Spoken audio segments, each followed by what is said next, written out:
రైతన్నలకు మంచి శుభవార్త పట్టుకొని వచ్చిన చేగుర్తు పార్టీ సార్లు మాట్లాడుకుంటా రైతన్నలు ఆగం కావద్దని సర్కారు బాగా ఆలోచన చేసి ఒక ఉపాయం తీసుకొచ్చింది అని మాట్లాడుతున్నారు. గా సార్లు ఏం మాట్లాడుతున్నారో మీరు ఒకసారి చూడుండ్రి.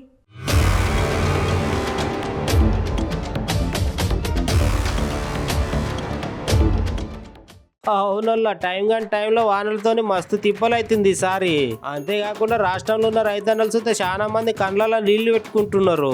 ఇన్ని రోజులు చేసి తీరా పంట చేతికి వచ్చే టైంకి పంట మొత్తం ఆగమైందని.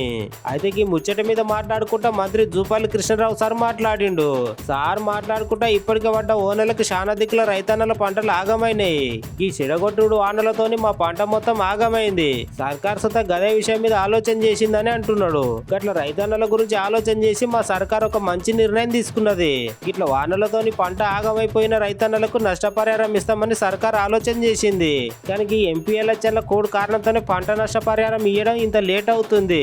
లేకపోతే ఎప్పుడో ఇస్తుండే అని సార్ అంటున్నాడు. అంతేకాకుండా కారు గుర్తు పార్టీ లీడర్లు కావాలని రైతులను రెచ్చగొట్టే ప్రయత్నం చేస్తున్నారని అంటున్నాడు జూపల్లి సారు.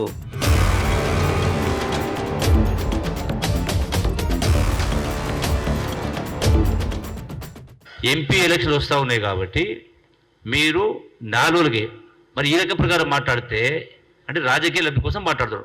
మరి మీరు చెప్పేది మాట్లాడేది రైతుల పక్షపాతిగా గత ప్రభుత్వం ఉన్నట్టయితే అలా హరీష్ రావు అయినా ఇంకోరైనా కేసీఆర్ ఉంటే మరి గడిచిన 10 సంవత్సరాల్లో ఎన్ని సందర్భాల్లో అంటే అధిక వర్షాలు వచ్చి తుఫాన్లు వచ్చి కరువులు వచ్చి రైతాంగ పంట నష్టమైన సందర్భాలు 10 సంవత్సరాలు నాకు తెలిసి సుమారుగా 4-5 సంవత్సరాలు ఆ పరిస్థితి ఉండేది. మరి ఒక్కరోజైనా మీరు రైతాంగానికి పంట నష్టం ఇచ్చినరా, ఇన్పుట్ సబ్సిడీ ఇచ్చినరా?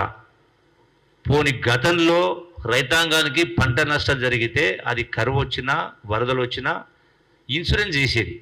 అంటే ప్రభుత్వమే ఆనాడు ఉన్నట్టు కాంగ్రెస్ ప్రభుత్వమే వైఎస్ఆర్ రాజశేఖర పీరియడ్ కూడా గవర్నమెంటే రైతుల పక్షాన ఇన్సూరెన్స్ పేమెంట్ చేసి అంటే ప్రీమియం కట్టి రైతుల పంట నష్టం కట్టి ఇన్సూరెన్స్ సిస్టమ్ ఉండేది. అది మీరు 10 సంవత్సరాలు చేయలే, ఏ రోజు పంట నష్టం ఇవ్వలే. ఇలా ఏదో మాట అనకూడదు కానీ ఏదో మోసానికి ఎత్తుకున్నట్టుగా ఉంది సామెత ఉంది. ముందు నాకు జ్ఞాపకం లేదు కానీ ఇలా ముందే మీరు అరుస్తూ ఉన్నారు, మాట్లాడుతూ ఉన్నారు. అంటే డెఫినెట్ దీన్ని బట్టి ఏమర్థమవుతుంది? 100% మీరు రాజకీయాలు రాబోయేటువంటి పార్లమెంట్ ఎన్నికల్లో మీరు లబ్ధి పొందడం కోసం మాట్లాడుతున్నటువంటి మాటలు తప్ప మీకు రైతుల పట్ల రైతుల గురించి మాట్లాడినట్టు కాకు లేదు.